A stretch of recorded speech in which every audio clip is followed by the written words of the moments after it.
Good evening. This is somewhat impromptu in all sorts of ways because I had said I wasn't going to be reading any more Doctor Who books for a while, but circumstances offered me an opportunity because I was at work and I knew I was coming to the end of the book I'd been reading, and on my desk I had a pile of our beloved Target books. Now, the reason they were there is because I'd got some duplicate ones, so I'd taken them in. I was heading down for a meeting and this one was top of the pile. So I thought, right, let's just open it and see what happens. Well, the first thing that I thought, this is obviously City of Death. And the first thing I noticed is this. Now, this Target novelisation, and this is replicated in this one, which is the one I've actually read. This Target novelisation here has got the changing face of Doctor Who thing, but it's also got the changing face of Scaroth. And I found that quite entertaining. And then I opened to the first page, and it starts with, "It was Tuesday and life didn't happen. Wednesday would be quite a different matter." And I read the first section and I thought, oh, right, okay then. I think this is something I need to do. So then I was presented with something of difficulty because I have both of these. This one I found cheap in W.H. Smith's, the lost lamented W.H. Smith's. And then as part of the set, I got this one as well. So let's hold both up so you can see both, so we can do it for the thumbnail, hiding in between. So I thought, right, well, more is more in this instance. So I've read this and it's a really interesting experience. So the premise, the overall premise of this is, if you have not, and it's possible that you have not, you have to go and watch City of Death.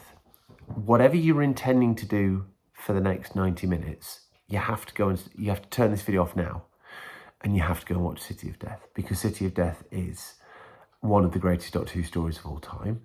And in traditional Who-a-thon style, it's just the greatest Doctor Who story of all time. This opinion will be invalidated the next time I watch a particularly good Doctor Who story, as you know. And the thing that's struck me about this, first and foremost, and he's going to make the name of this video somewhat difficult, is, can you see the amount of authors on these books? We've got Douglas Adams on this one. Douglas Adams from a story by David Fisher, and as we know, David Fisher is actually Douglas Adams and the other guy, not Hinchcliffe. Oh my God, I've embarrassed myself here. And the director, sitting down at a typewriter on Thursday afternoon and just writing and writing and writing. Graham Williams, what an idiot I am. So the spectre of Douglas Adams hangs over this book very, very heavily. No other writer in the history of Doctor Who has had their name plastered on a book that they haven't written to the extent that this book has. And there's a number of reasons why that might be the case. I think there's an element of respect. Douglas Adams is one of the most singular writers that Who's ever had. And his contributions to Doctor Who in the forms of Pirate Planet, Shada, and City of Death are all quite singular things. Some more successful than others, obviously. But this, practically, let's be honest, if you are a casual Doctor Who fan and you see Douglas Adams has written a book, you are more inclined to buy it, and I've got total respect for that element of publishing. Let's think for a moment about the job that James Goss has had to do, though. My goodness. Apparently Gareth Roberts got this gig first of all, I read somewhere, and then James Goss took it up. Can you imagine? Here we go. Here's 4 shooting scripts, and you can access City of Death. Go and write the book. What do you do? How do you compute that? What an ask. So this book's doing 2 things. This book in particular. Okay, I'll talk about this one in a second. This book's doing 2 things. It's providing us with, finally, a novelisation of sorts of City of Death. Not a Target in this case, and that's relevant, because it's also trying to provide us with the Douglas Adams version of a Doctor Who novelisation, something we never ever got for various reasons. Douglas Adams was abysmal with deadlines and things like that, famously. And that is, I mean, my gosh, heavy is the head that hangs the bough of crownness. And I've got to say that James Goss has done a marvellous job. A marvellous job. What I have particularly enjoyed about reading this is, obviously, it's City of Death. But James Goss has taken the opportunity to enhance and elaborate on the world in which City of Death happens. Now you have to bear in mind, some Doctor Who stories I've seen, I don't know, 2-3 times, whatever.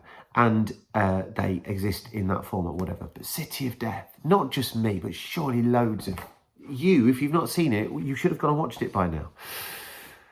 But you watch City of Death so many times and it's just perfect.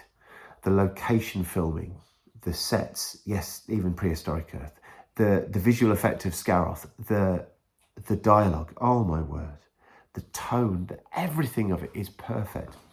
And I think when you get something that's perfect like that, yes, you can have perfection like Hemingway's The Old Man and the Sea, right? Which is perfect because it's so pared back, it's so crystalline, everything about it is so delicately placed. But with City of Death, it's a different medium. Because the music's perfect and because the setting is perfect and because the tone is perfect, you kind of feel there's a living and breathing thing that expands beyond the boundaries of what it is. Even things like, you know, on that location shot where they have the poster, it looks a bit like Scaroth and all that kind of stuff. My gosh, how wonderful. Oh no, it's the door. It's they have the door. Anyway, you know what I'm talking about. And if you don't, why haven't you gone and watched it? My God. So James Goss has taken the opportunity to elaborate and stretch out City of Death. Sometimes helped by the script, because it turns out that a beautiful thing that I never even guessed at is that Count Scarlione, it's not a spoiler, if this is a spoiler, just go and watch it, will you? But Count Scarlione didn't realise he was Scaroth, Last of the Jaggeroth till partway through the story. What a wonderful thing. There's also slight twists on the characters. The Countess, whose name is Heidi, is a lot more bloodthirsty in this, a lot more mean. Quite enjoy that. That's not the take on her that I get from the programme, but, you know, all takes are valid here. We get a deeper insight into the artist that draws Romana. We get a name of the John Cleese-Nella and LeBron character that is a lovely thing that threads throughout the book, leading to their famous scene together being essentially a bit of a punchline for their story through the book. We get the background to Herman. We see Shakespeare. James Goss is doing what Douglas Adams, I imagine, might well have done. It's what he did with all the versions of Hitchhikers, let's be honest. He takes what he's got, just plays and pushes and sees where he can go and elaborate and shape things. And James Goss has just done a wonderful job. The tone is so Adamsy. I don't know of any other, you know, I think when I lend the Hitchhiker's Guide to the Galaxy at kids at school, which I do with dazzling frequency, there's no way to go after that.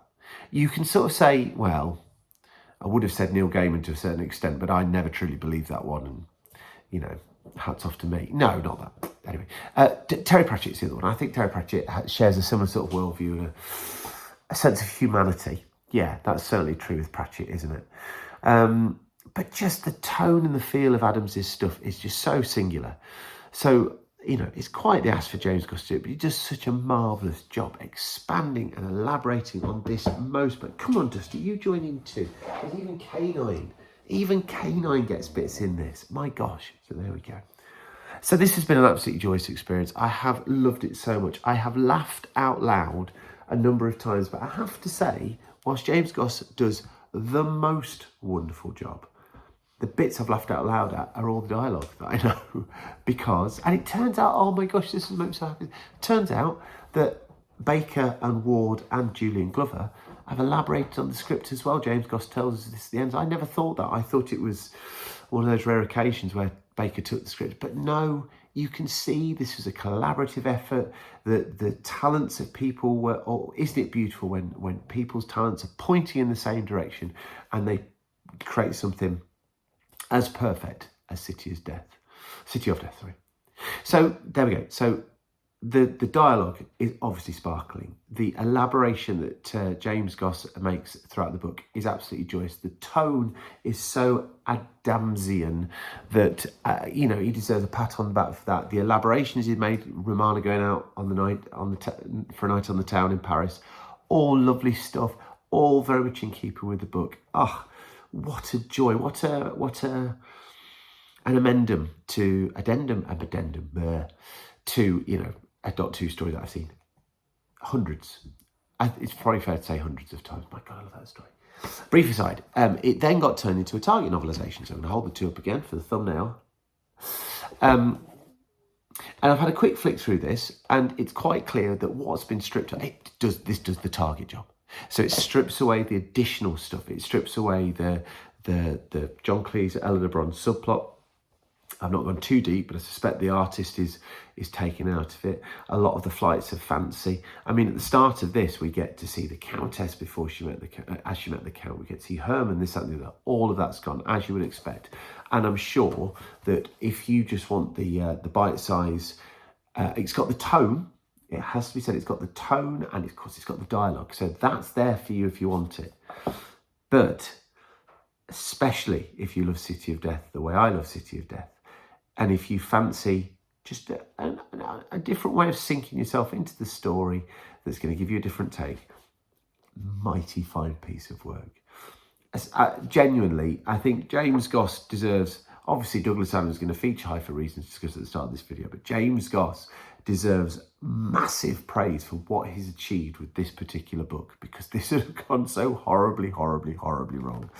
And given that, like I said, I didn't think I'd be reading another Doctor Who book before various reading adventures I'm going to be going on in relation to school, that was such a treat, such a treat. Just to finish off, if by chance you've got to 11.5 minutes through this video and you are somebody who has never watched City of Death, I don't care if you jumped on Doctor Who with Rose, brilliant. I don't care if you're a Matt Smith fanboy or fangirl. I don't care if Peter Capaldi's your bag, Jodie Whittaker's, whatever. Fantastic. You know this is a broad church, but I'm telling you now, if you have never gone and watched City of Death, you have to go and watch City of Death, because in so many ways, it is one of those blueprinty Doctor Who stories that points, is a signpost towards what great Doctor Who is. I am not messing. You have to go and watch it. How dare you still be watching this and not, why are you not watching City of Death right now? Why? Anyway, there we go. Good times. Farewell. Bye-bye.